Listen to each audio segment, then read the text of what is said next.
Llegó el turno del café de la política y en este caso lo vamos a saludar al secretario de Hacienda de la provincia de San Juan, Gerardo Torren. ¿Cómo le va, Gerardo? Hola Mauricio, ¿cómo estás? Un gusto estar en el programa con ustedes. El agradecimiento por haber estado. Queríamos estar hace un par de semanas y habíamos tenido diferentes complicaciones. Gerardo, del 1 al 10, sí, hay que ponerle, vamos a empezar hablando de números con usted, digo, del 1 al 10, San Juan, ¿cuál es la situación económica que atraviesa? A ver, la provincia de San Juan en cuanto a los números es una provincia ordenada, con un presupuesto equilibrado. El año pasado tuvimos un año muy complicado desde lo que tuvo que ver con la pandemia y eso repercutió, ¿no es cierto?, en los recursos que la provincia recibía, ya sea por coparticipación federal o por recaudación propia. Eso hizo que la provincia tuviera que tomar medidas de contención del gasto de manera inmediata. Y gracias a esas medidas que tomamos de contención del gasto, más recursos extras que fueron llegando de Nación, que gestionó el gobernador Uñac, ya sea por ATN o parte de la devolución de la deuda que tenía Vialidad Nacional con la provincia de San Juan.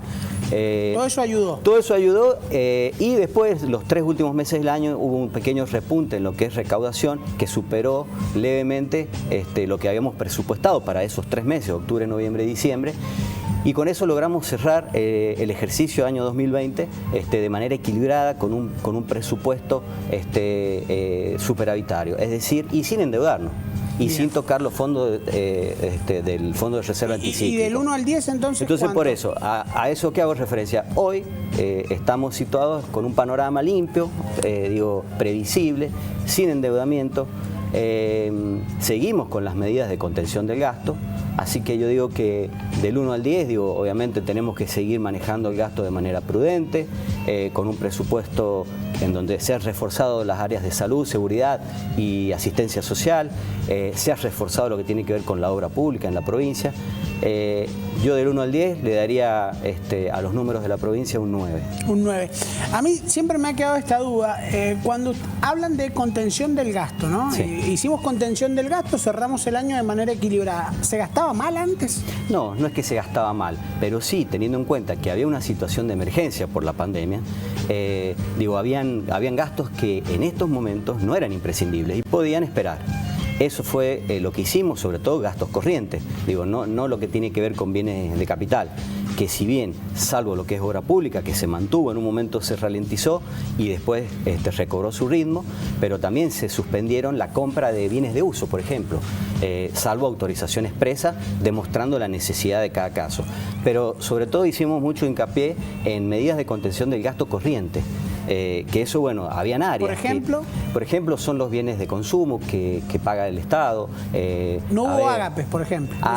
Bueno, un montón de situaciones, por ejemplo, teniendo en cuenta que el turismo era una de las actividades que estaba totalmente paralizada. Bueno, en el Ministerio de Turismo hubieron muchos gastos que no se realizaron, muchos servicios, muchas contrataciones que no se hicieron. Eso mantuvo justamente controlados los niveles de gasto. Ustedes, por usted y por Marisa López, son como los padres de una familia, ¿no? Los que van dando plata.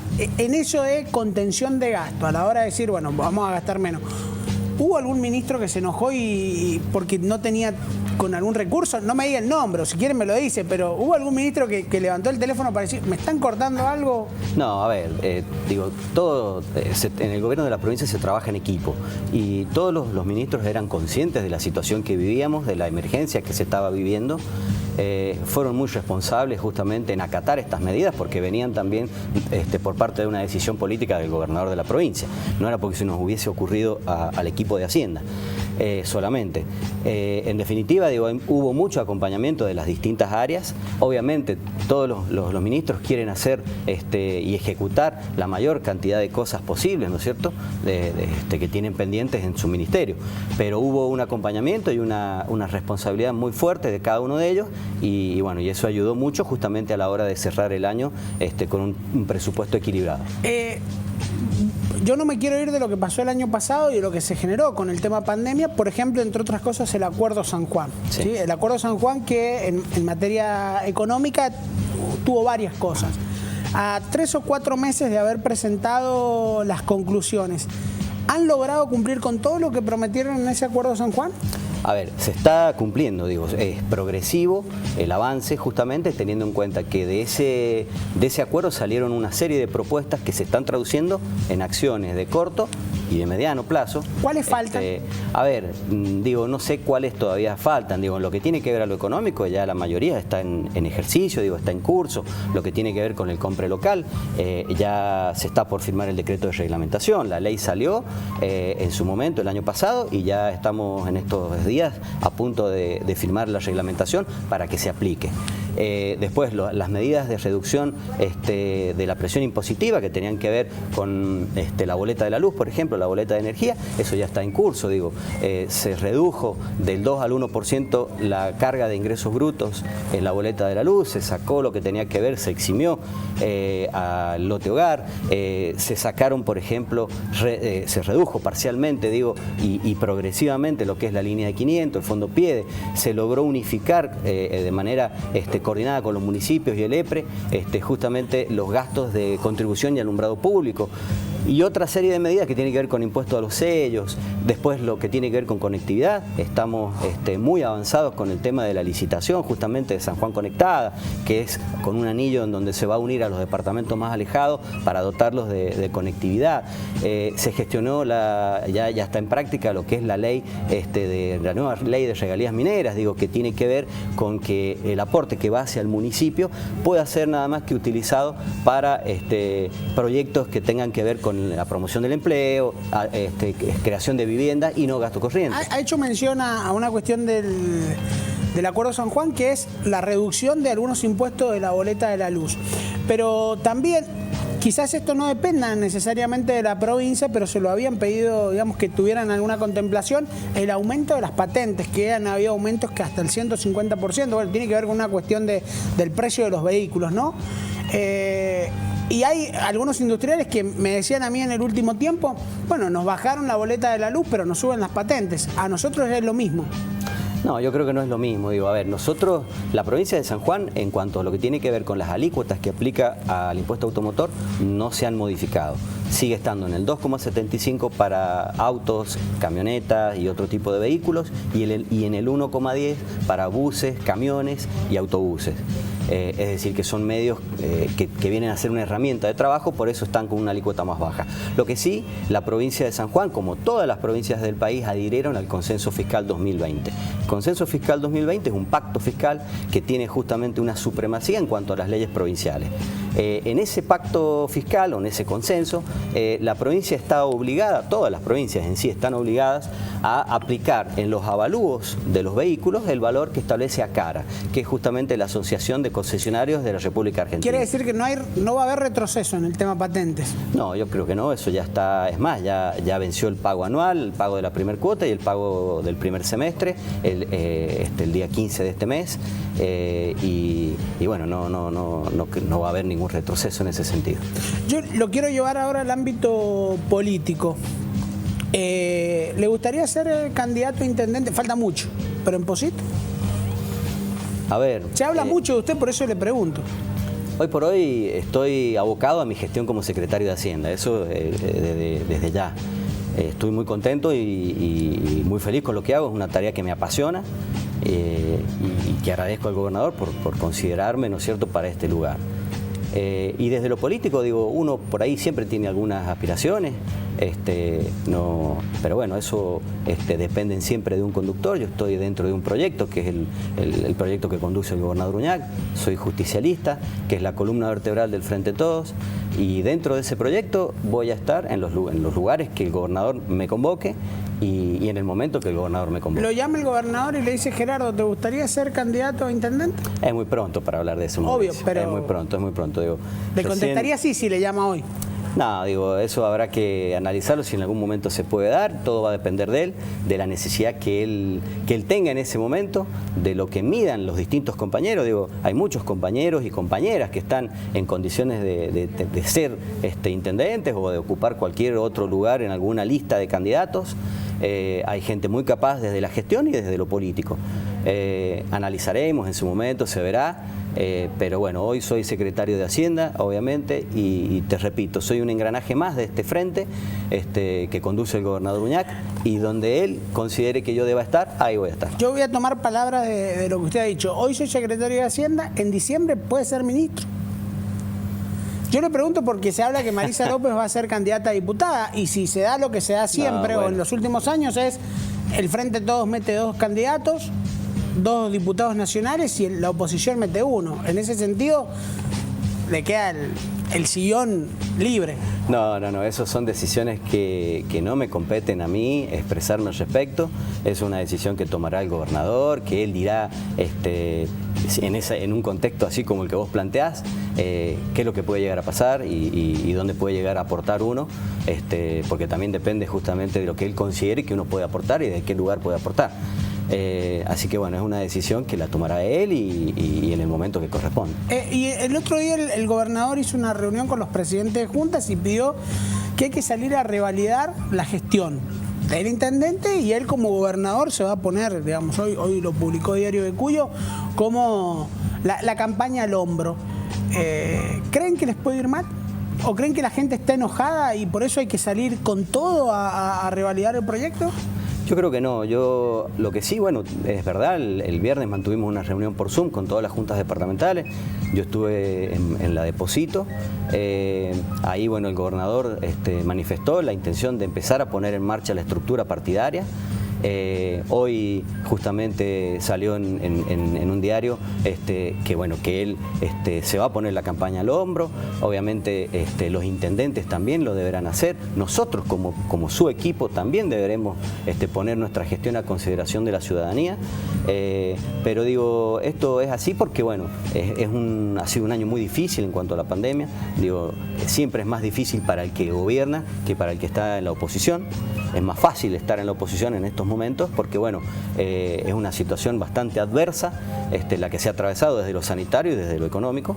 Pero no, yo creo que digo, la provincia de San Juan se ha mantenido muy bien, digo, tiene mucho para mostrar desde lo político también y desde la gestión.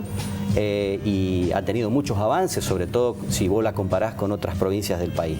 Entonces digo, a la hora de militar el proyecto, que eso es lo que nos ha pedido el gobernador, digo, hay mucho para militar, mucho para mostrar, así que de ninguna manera creo que nos vaya a ir mal. Cuando se habla de mostrar esto el proyecto, ¿no? Es decir, miren todo lo que nosotros hicimos, y el vecino le dice, yo no llego a fin de mes, es difícil. Claro que sí es difícil, porque nosotros entendemos la situación que se está atravesando. Digo, es una situación la que hemos vivido durante todo el año 2020 y que seguimos viviendo durante estos primeros meses del año, porque seguimos en pandemia y estamos viendo que se viene una segunda ola y estamos todos muy prudentes, analizando el día a día de cómo avanza esto para ver qué pasa en otras provincias. Digo, si en alguna provincia afectan los contagios de mayor manera, cómo afecta en la recaudación, pero digo, yo siendo muy prudente en lo que te voy a decir, digo, visualizando algunas señales, algunas variables que uno ya va viendo. Por ejemplo, hoy se conoció el índice de desempleo. Si vos lo comparás con del cuarto trimestre del año 2020, si vos lo comparás con el tercer trimestre, que había caído estrepitosamente a nivel nacional, estábamos en un 13%, bueno, ahora estamos en un 11% en el cuarto trimestre del 2020. Bien. Es decir, que hay señales de una leve reactivación desde lo económico. Y también eso se demuestra en la recaudación que yo te decía recién. La otra vez escuchaba un economista que decía, bueno, cada vez que Argentina tiene un año de elecciones, la economía crece, porque entran a darle a la maquinita a lo loco para generar, bueno, justamente que la gente no se enoje.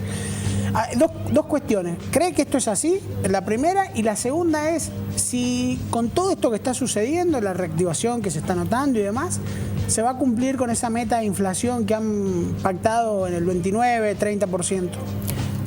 Primero a la primera pregunta digo que no, o sea, esto obedece a un plan que hay, un plan que se vio postergado por la pandemia, obviamente, y que recién se está poniendo en práctica y se está notando ahora las medidas que se han tomado. Digo, se han tomado medidas a nivel nacional de emergencia, los IFE, los ATP, digo, todo lo que el gobierno nacional puso a disposición fue en una situación y un contexto de pandemia y de emergencia. Entonces, bueno, todos los planes que tenían justamente para fortalecer la demanda, generar más consumo, generar con eso más empleo, más producción, se vio postergado. Esperemos que en este año la pandemia disminuya, los contagios disminuyan y la actividad económica levante y se puedan concretar las medidas que el Estado Nacional pretende. Después, ¿cuál era la otra pregunta? Y la otra es si se va a cumplir la meta la meta inflacionaria. Nosotros hemos hecho un presupuesto muy prudente, teniendo en cuenta la meta que Nación ha definido, que es justamente una inflación entre el 29 y el 31%. La Nación está haciendo esfuerzos durísimos, muy fuertes justamente para mantener en esos niveles la inflación, tratar de contener el dólar, acuerdos de precios, acuerdos de salarios, y tratar que las paritarias, las paritarias que se vayan acordando, los sueldos, los salarios, le vayan ganando a la inflación. Todo eso son medidas tendientes a tratar de controlar la inflación. Esperemos que den resultados y en eso estamos. Ayer la vicepresidenta dijo, no tenemos plata para pagar. Y hoy bajaron las acciones argentinas, subió el riesgo país. ¿Hay que decirle que no hable más y dejarla que eso pase para el presidente? ¿O qué tiene que hacer? Desde lo económico, a veces una declaración vale más que ir y poner la plata. Sí, yo creo que, en cuanto a los avances justamente de la negociación de la deuda con el FMI, está muy bien encaminada por el ministro Guzmán. Yo creo que hemos, con esto de tratar de postergar, de patear para adelante la negociación a los efectos de esperar a que la nación se recupere, que el país se recupere y poder hacer una promesa de pago cumplible en el tiempo, está muy bien encaminado. Después, hay muchas personas que tienen la libertad de expresarse, hay muchos cuadros políticos dentro de lo que tiene que ver con el gobierno nacional, de hecho se expresan, algunos generan por ahí más impacto que otros, pero nosotros nos tenemos que centrar desde lo económico, sobre todo en el equipo que dirige Martín Guzmán. A veces los políticos tienen que alejarse de hacer declaraciones que tengan que ver con lo económico. Hay veces que dicen, la gente que maneja los números son más técnicos que políticos, entonces cuando declaran son como muy cuadraditos en las declaraciones. Los políticos no, tienen el verso como más incorporado. ¿El político tiene que alejarse de las declaraciones económicas? Yo creo que no, yo creo que... O tiene que capacitarse en todo caso. Yo creo que el político tiene que tecnificarse y el técnico tiene que saber de política, tiene que politizarse. Yo creo que el término medio es lo ideal, o sea, una persona que es un servidor público, porque el que es funcionario es un servidor público, tiene que saber desempeñarse en los dos ámbitos, no solamente desde lo técnico y no solamente desde lo político, hay que estar preparado para el momento de que uno tiene que emitir alguna opinión. ¿Usted se considera o se cataloga más técnico que político o más político que técnico? No, yo formo parte, yo no creo que existen los técnicos y los políticos. Si uno está dentro de un proyecto político, que en este caso es el proyecto que conduce la provincia de San Juan, que lo conduce el gobernador Uñac, desde ese lugar, uno trabaja en política, más allá de que lo haga desde un área más técnica, como puede ser alguien que trabaja en desarrollo humano, que lo hace más desde el punto de vista más político, o del Ministerio de Gobierno, que también es muy político. Entonces, tenemos que estar capacitados para actuar de las dos maneras. Eso es lo que nos pide el gobernador, que estemos justamente cerca de la gente, y ese hecho de estar cerca de la gente significa también estar en política, ser políticos, generarle soluciones a la gente, más allá de que uno cumpla dentro del proyecto una labor técnica. Bien, a esta hora nos ven muchos empleados públicos que han cumplido funciones hasta el mediodía en el centro cívico y en otras dependencias de la administración pública. Usted recién hizo mención al tema de la inflación, de las metas de presupuesto, del 29, del 30. Acá se dio un 50%, es verdad, en cuotas, ¿sí? Tramos. En diferentes tramos. ¿Qué pasa si se superan esos tramos? Porque además hay que tener en cuenta algo, de ese 30 que se paga la semana que viene, 20 eran del año anterior Y después vienen 6, 7 y 7, o 7, 6 y 7 para pagar en tramos. ¿Qué pasa si se supera ese tramo? Bueno, ¿Va a haber cláusula gatillo? ¿Qué va a pasar? No, cláusula gatillo no, quedó descartada, pero sí hay una instancia de revisión en el mes de julio, justamente para ir analizando de cerca cómo va la evolución de la inflación y cómo va la evolución de los salarios. Y en ese momento veremos, en julio está prevista esta instancia de revisión. Bien, si la inflación se dispara y se supera antes de julio ese aumento, ¿puede aplicarse, adelantarse los aumentos ya pactados o no? Eso lo veremos en su momento. También va a depender de la situación financiera y económica de la provincia de San Juan, de cómo viene la recaudación. Los primeros 2 meses han demostrado una recaudación acorde a lo presupuestado. Veremos cómo sigue la evolución. Dependerá también de la pandemia, que no se haga marcha atrás en ninguna provincia con grandes centros de consumo, que no repercute en la coparticipación. Son muchas variables que se tienen que tener en cuenta a la hora de evaluar justamente las condiciones en ese momento de instancia de revisión. Gerardo, le agradecemos. Muchísimas gracias por haber estado en el Café de la Política. No, por favor, el gusto ha sido mío. Bueno, muchas gracias por la invitación.